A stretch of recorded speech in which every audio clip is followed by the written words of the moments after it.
नवधारा जेलवाणी सुधार की नई धुन से गूंजी जावद उपजेल। नीमच जिले की जावद उपजेल ने प्रदेश में एक नई मिसाल पेश की। यहाँ शुरू हुआ नवधारा जेलवाणी, प्रदेश का पहला ऐसा सब जेल रेडियो स्टेशन जिसे खुद बंदी रेडियो जॉकी बनकर संचालित कर रहे हैं। सुबह भजन और श्रीमद् भगवद गीता के श्लोकों से दिन की शुरुआत होती है, जबकि दोपहर में बंदियों की फरमाइश पर गाने बजाए जाते हैं जिन्हें वे अपने परिवार को समर्पित करते हैं। जेल परिसर में लगे स्पीकरों से गूंजती भक्ति और प्रेरणादायक धुनें बंदियों के जीवन में आध्यात्मिकता, शांति और आत्मविश्वास भर रही।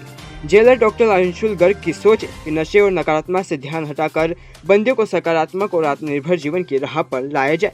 रेडियो स्टेशन के साथ साथ यहाँ नर्सरी, जैविक खाद निर्माण और कंप्यूटर क्लासेस भी संचालित है, जो बंदियों को समाज में दोबारा जुड़ने की दिशा दिखा रही।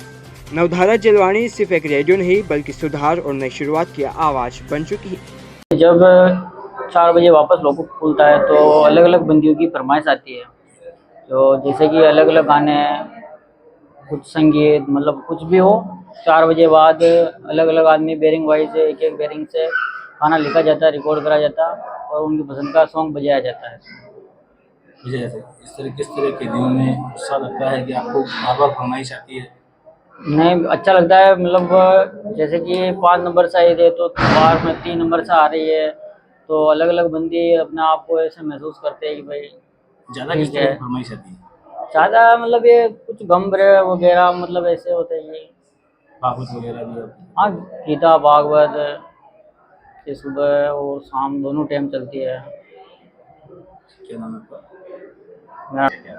जी, अभी मध्य प्रदेश बंदी सुधार गृह अधिनियम 2024 जो पारित हुआ, उसके परिप्रेक्ष्य में हमारा प्रयास था कि बंदियों को किस प्रकार हम शारीरिक मानसिक सुधार कर सकें। तो उसी दिशा में कदम उठाते हुए हमने जेल में रेडियो स्टेशन नवधारा नाम से जेलवाणी चालू किया है और उसके तहत बंदियों के पूरे डेली शेड्यूल में म्यूज़िक और प्रवचन, आध्यात्मिक भजन, इनके माध्यम से सुधार करने का प्रयास कर रहे हैं। और इस रेडियो स्टेशन का संचालन बंदी खुद ही करते हैं और हर एक बैरक से बंदी फरमाइश भी लेते हैं और बंदी अपनी फरमाइश देते हुए किसी को अपने गाने जो बताते हैं उसको डेडिकेट भी करते हैं, तो इससे उनका एक भावनात्मक जो है जुड़ाव भी बना रहता है और सुधार की दिशा में एक ये प्रयास हमारा है। और भी कुछ नवाचार करने वाले हैं? जी हाँ, कुछ प्रोजेक्ट्स हम अभी जिस पे काम कर रहे हैं, मुख्य रूप से 3 प्रोजेक्ट्स हैं। पहला तो है कि जो जेल से हमारा कचरा निकलता है जो भी, उसकी ऑर्गेनिक खाद हम बना सकें, तो वो कृमि खाद जिसको कहते हैं, वर्मी कल्चर, वो करने का प्रयास कर रहे हैं। दूसरा हमारा प्रयास ये है कि बंदियों को कंप्यूटर की ट्रेनिंग दे रहे हैं। करीब 4-5 बंदी हैं जो कि अभी टाइपिंग की ट्रेनिंग ले रहे हैं और साथ ही उन्हें रोज़गार मूलक वीडियोज़ दिखा के उन्हें बाहर जाके वो किस तरह के अच्छे कार्य या रोज़गार में संलिप्त हो सकते हैं, उसके लिए उन्हें प्रिपेयर कर रहे हैं।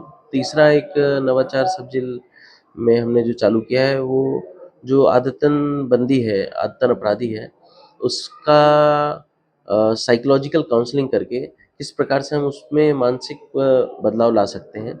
उसका टेक्निकल टर्म है सीबीटी, कॉग्निटिव बिहेवियरल थेरेपी। तो जो हमारे नर्सिंग ऑफिसर हैं उन्होंने उस कोर्स को किया कंप्लीट और उसका अध्ययन करने के बाद वो एक बंदी पे भी एक्सपेरिमेंट कर रहे हैं, उनके काउंसलिंग सेशन ले रहे हैं।